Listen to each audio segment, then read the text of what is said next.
الريكورد ده ان شاء الله احنا خدنا 4 محاضرات من النوفل لحد دلوقتي. انا كنت شارح منهم 2، فالريكورد ده هيبقى شرح المحاضرة التالتة اللي احنا اخدنا فيها شابتر 4 و5 و6. ويا رب بقى المحاضرة دي تمشي تمام او الريكورد ده يمشي تمام، عشان اصلا ما النوفل ما بحبش اشرح نوفل بس المهم. بس هي تذكير قبل ما نبدأ في الشابترز، عامة شوية حاجات كده. يعني احنا نهاية شابتر 3 كان المفروض ان مستر جراد جرايند هو راجع من المدرسة بتاعته بعد ما قابل البنت الجديدة اللي اسمها سيسي. هو مروح لقى عياله الاتنين كانوا واقفين عند سيرك، اللي هما لويزا وتوم، وكانوا بيتفرجوا على السيرك وفضل يهزقهم. والمهم قال لهم انتوا ليه عملتوا كده؟ ولويزا قالت له I am tired. قال لها tired of what؟ قالت له I'm tired of everything. انا تعبانه من كل شيء، تعبانه من كتر الفاكتس اللي هي بتقعد تدرسها، تعبانه من حاجات كتيره جدا. فبعديها بقى اخر جملة قالها هو مروح، فضل يقول يكرر جملة what would Mr. Bounderby say، اللي هو مستر باوندر بي يا ترى هيقول ايه لما يعرف الكلام ده. ثانية كده يا جماعة، في حد عمال تقريبا يكروز بره بعربيته. ايه خلاص يا حبيبي. المهم فضل يقول وات مستر باوندر بي ده هيفضل هيقول ايه لما يروح ويعرف ان انتوا عملتوا كده. بس وكده الشابتر خلص. وان بوك 1 ده عامه بيتكلم الجمله دي انا قلتها في الريكورد اللي فات بس هكررها تاني. ان بوك 1 بيتكلم عن how factories is sowing the future. how factories is sowing the future معناها ازاي المصانع بتغزو المستقبل، ان كل حتة بقى فيها مصنع، المصانع عمالة تزيد تزيد تزيد. وان هي اصلا الفيكتوريان ايج ده كان اللي هو العصر بتاع انتشار الصناعة، اللي هو الاندستريال ريفولوشن. تمام. نبتدي بقى في شابتر 4. لا كمان حاجة تانية، كان في حاجة تانية عشان لو الدكتور اتكلمت عنها، حاجة اسمها كويننج نيمز. كويننج نيمز دي إن غالبا اسمه ايه ده يا ربي. غالبا تشارلز لما جه يسمي كل الشخصيات كان بيسميهم تبعا لحاجات معينة. يعني مستر باوندر بي ده ليه اسم تبعا لحاجة هقولها دلوقتي. مستر جراد جرايند مش فاكر، بس المهم ان هو معظم الاسماء اللي هو كان بيسميها كان ليها علاقة بحاجة في الشخصية معينة. فنبتدي بقى نتكلم دلوقتي عن الشابتر 4. شابتر 4 بيبتدي بيعرفنا مين هو مستر باوندر بي ده اللي فضل مستر جراد جرايند يقول وات وود مستر باوندر بي سي. مستر باوندر بي ده هنعرف ان هو unkind, deceitful and selfish man. ان هو رجل اناني ورجل مش طيب، رجل مش عطوف. وان هو كمان showing off himself و arrogant، ان هو مغرور جدا. و showing off معناها بيظهر نفسه دايما، هتلاقوه كده في اي قعده مثلا بيقعد لازم يقعد يتكلم عن نفسه. وكان في جمله معموله عليه في الكتاب اللي هي a man who could never sufficiently vent himself speaking trumpet. الجمله دي عشان انت هتلاقيها في بدايه الشابتر عامه. انا طبعا عشان معيش الكتاب ما اقدرش اقول هي في صفحه كام والله، بس هي في بدايه شابتر 4 عشان كتابكم مختلف. ان هي جملة بتقول ان هو، يعني الجملة دي شرحها من الاخر اللي انا قلت فوق، ان هو unkind, selfish, showing off himself, arrogant. بيتكلم يعني عن شخصيته. وفي معلومة مهمة جدا عن مستر باوندر بي ان هو self made man. تمام. يعني ايه self made man؟ اللي هو a man who depends on himself to make up himself. الرجل ده اعتمد على نفسه جامد جدا عشان يبقى في المكان اللي هو فيها دلوقتي ده. عشان مستر باوندر بي هو صغير كان فقير جدا، والدته توفت، سابته لجدته. جدته اللي هو وصفها بأبشع الألفاظ. يعني هو قال على جدته، قال my mother left me to my grandmother, the wickedest and the worst old woman that ever lived. نتكلم ان هي اسوأ واوحش امرأة كبيرة عاشت من قبل. تمام. ودي الجملة دي الصراحة كانت الدكتور برضو اتكلمت عليها، لان الجملة دي ممكن تبقى مهمة، ان هو ازاي مستر باوندر بي وصف جدته. آه في بقى معلومة جدا مهمة جدا عن مستر باوندر بي، ان مستر باوندر بي deeply inside himself، يعني هو من جواه كده he has an love emotions for لويزا. مين لويزا؟ لويزا دي اللي هي بنت مستر جراد جرايند، اللي هو لمحها هي وبتتفرج على السيرك، هي وبتشوف السيرك مع اخوها. يبقى مستر باوندر بي كان بيحب لويزا but he didn't tell anyone. هو ما كانش قايل لأي حد، بس هو كان بيحب لويزا. وكان في دي حاجة الدكتور ما قالتهاش، بس دي حاجة تبع القصة عشان تبقوا فاهمين. لما لويزا روحت البيت بعد ما كانت بتشوف السيرك، آه مستر باوندر بي قال لها ايه رأيك ان انا اقول لمستر جراد جرايند ان انت كنت في السيرك عشان بس مجرد ان انت تعملي مقارنة ما بين الفاكتس وما بين الفانسي والناس دي، او حاجة انت قريتيها وكنت رايحة تستطلعي. ولما هي وافقت او حاجة زي كده قال لها طب ده بقى ما يستاهلش بوسة على الخد، وبسها تقريبا على خدها. المهم ان هو يعني ايه كان بيحبها. فشابتر 4 كله تقريبا بيتكلم عن مستر باوندر بي، وبيعرف مين هو مستر باوندر بي وشخصيته، اللي هي احنا اتفقنا ان هي شخصيه مغروره وشوينج اوف وانكايند. وصح في معلومه الدكتور قالتها افتكرتها الحمد لله، ان مستر باوندر بي هو اصلا كان اسمه ايه ده يا ربي، كان هي هاز ان هو كان فاكتوري اونر، هو كان صاحب مصنع. وكان اصحاب المصانع ساعتها كانوا مثال سيء، يعني ما كانوش كويسين. والدكتور قالت لو انتوا عايزين تعرفوا اصحاب المصانع كان ساعتها عاملين ازاي، فمستر باوندر بي هو خير مثال ان انتوا تعرفوا منه الموضوع ده، عشان هو كان صاحب مصنع. يبقى اصحاب المصانع برضو كانوا كلهم عيال مغروره وسيلفيش والحاجات دي كلها. واللي مخلي مستر باوندر بيه لعلمكم ان هو اكتر مغرور اكتر وارجنت اكتر، ان هو سيلف ميد هيم سيلف، هو صنع نفسه بنفسه. فدي كمان بتخليه كل ما يقعد يتكلم مع اي حد ان هو مغرور وعايز يقول ان هو صنع نفسه بنفسه. فده اللي بيتناوله شابتر 4، ودي كل المعلومات المهمه اللي الدكتور قالتها، انا تقريبا ما سبتش معلومه منها. نيجي بقى بعدين نتكلم عن شابتر 5. شابتر 5 مهم جدا عشان بيتكلم عن مدينه اسمها كوك تاون. وكوك تاون دي مدينه آه فيكشن، في مدينة مش موجودة، هي مدينة تخيلية. بس دلوقتي بقى المدينة دي بتعبر عن الاندستريال ريفولوشن، او بتعبر عن الصناعة. فانا هقول لكم دلوقتي معلومات عن المدينة دي وايه اللي بيحصل في المدينة دي، والدكتور اتكلمت عنها ازاي. فالمدينة دي مهمة جدا جدا، اللي هي في شابتر 5. شابتر 5 اصلا اسمه كوك تاون، او اسمه حاجة زي كده معرفش اسمه ايه، بس هو بيتكلم عن كوك تاون. طيب ايه بقى الكوك تاون دي او بيحصل فيها ايه؟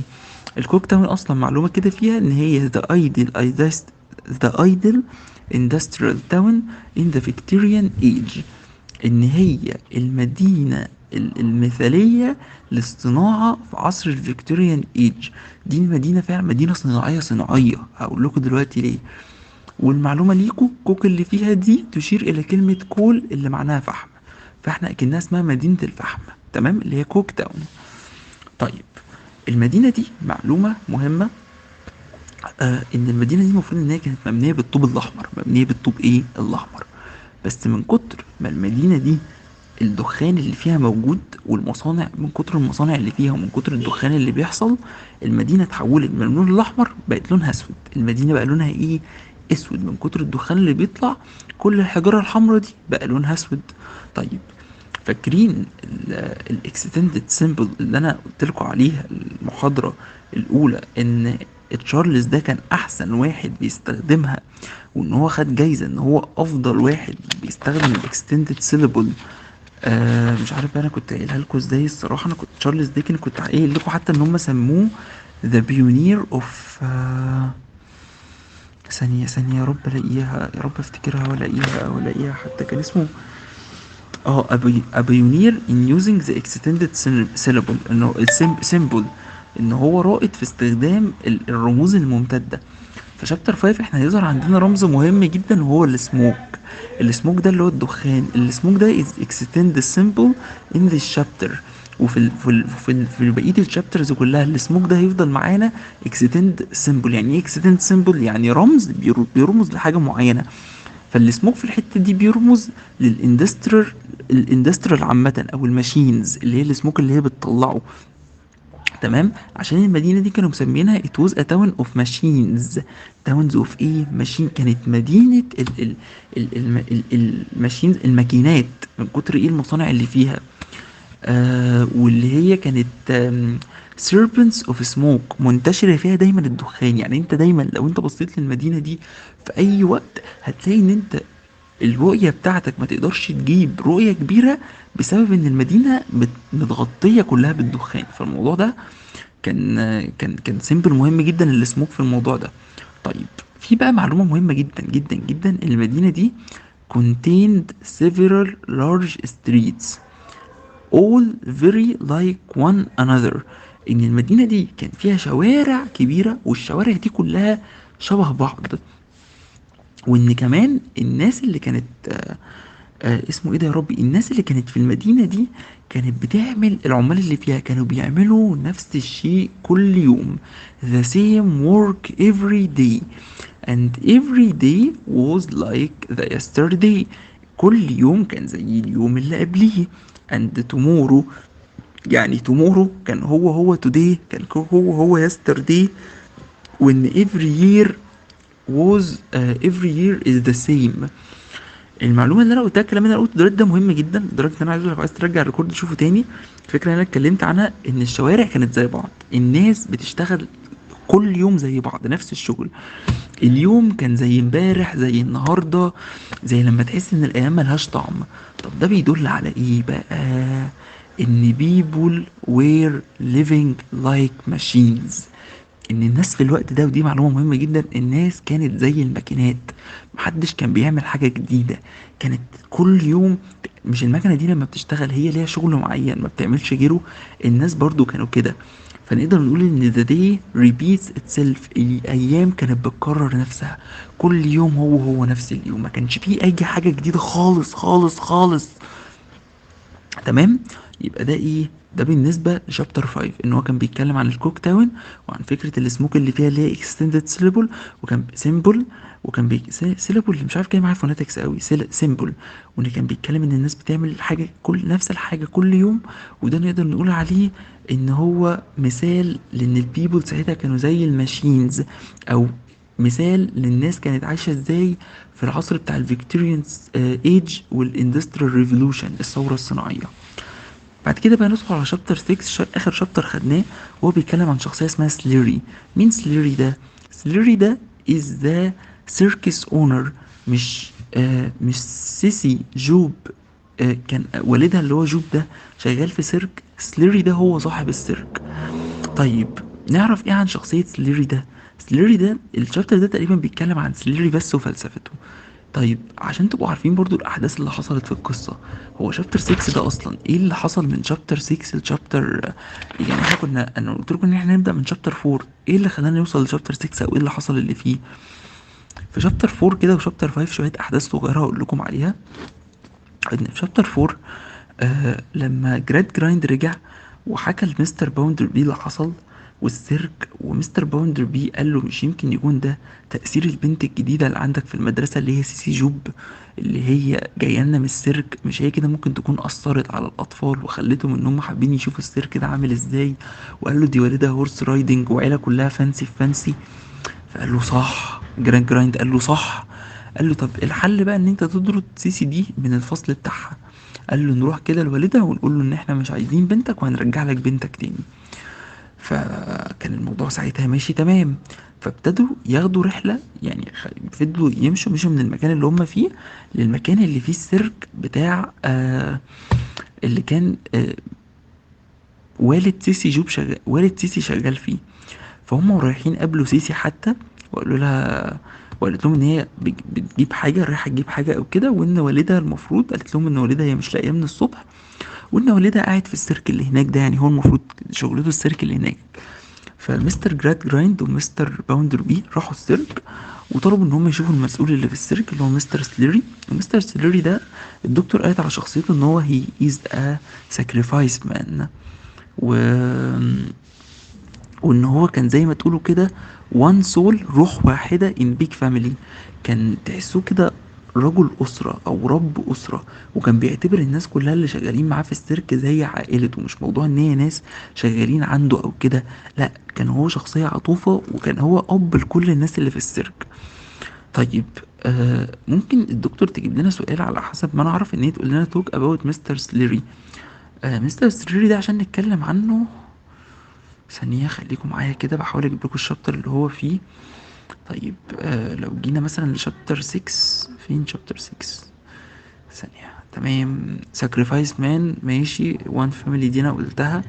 طب الدكتور قعدت تنزل بالصفحف كده، قالت ان في جزئية ان دي ينفع ان هي تتقال على مستر سليري. طيب تمام، مستر سليري شايفين، بص ممكن تبحثوا عنكم، ممكن تبحثوا عندكم لو حد مثلا بيشوفها على الكتاب، وانا عندي في الكتاب الالكتروني اللي معايا في صفحة 40 في الكتاب نفسه. بس هو كانت حاجة بتقول ان مستر سليري was who was terrible with athysma and whose breeze. ايه ده؟ ايه كل الحاجات دي؟ ماشي. استنوا. ثيس اتس. بصوا، طب تمام، نسينا من الحاجات دي. في ايه تاني ممكن تتكلموا؟ معلش يا جماعه، بس لو ريكورد. بس انا في حته معينه فاكر الدكتور قالتها. تمام. بصوا يا جماعه، في حته بتقول so be it my dear. طب احنا لما نيجي نتكلم عن مستر سيلري ده، خلاص انا فهمت اقولها لكم ازاي. لما نيجي نتكلم عن مستر سيلري ده، هنتكلم عنه في الخطاب اللي هو كان بيقوله لسيسي قبل ما تمشي. وانا اقول لكم سيسي دلوقتي هتمشي ليه. لما مستر باوندر بي ومستر جريت جرايند راحوا السيرك وقابلوا قابلوا اللي هو مستر سليري، قال لهم ان والد سيسي مشي عشان هو حس ان هو اداؤه في المسرح ابتدى يبقى ضعيف، وكان عايز يمشي وكان موصي ان بنته تتعلم. وساعتها مستر جريت جرايند ابتدت العاطفة عنده تتحرك شوية يعني، وقال ان شكل والدها كان بيفهم وان هو كان مختار لها العلم. وجاب سيسي قدامه قال لها لا تيجي دلوقتي معايا وتحققي رغبة والدتك ان انت تتعلمي، وانا هتبناكي عندي في البيت، بس بشرط ان انت مش هتعرفي ولا واحد من الناس اللي في السيرك دول تاني.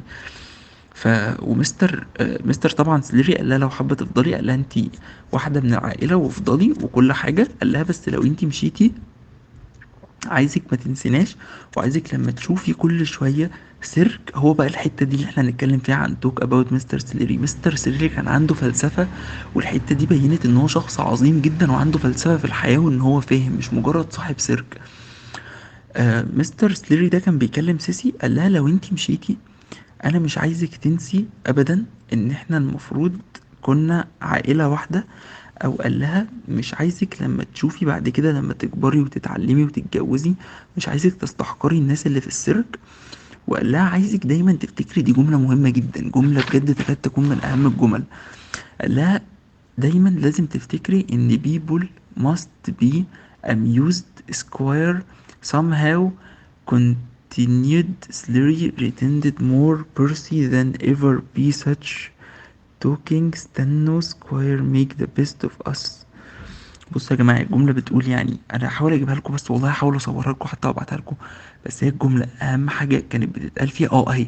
قال لها people can't be always working nor yet they can't be always learning. الجملة دي مهمة جدا جدا جدا جدا، وبتعبر عن فلسفة مستر سليري.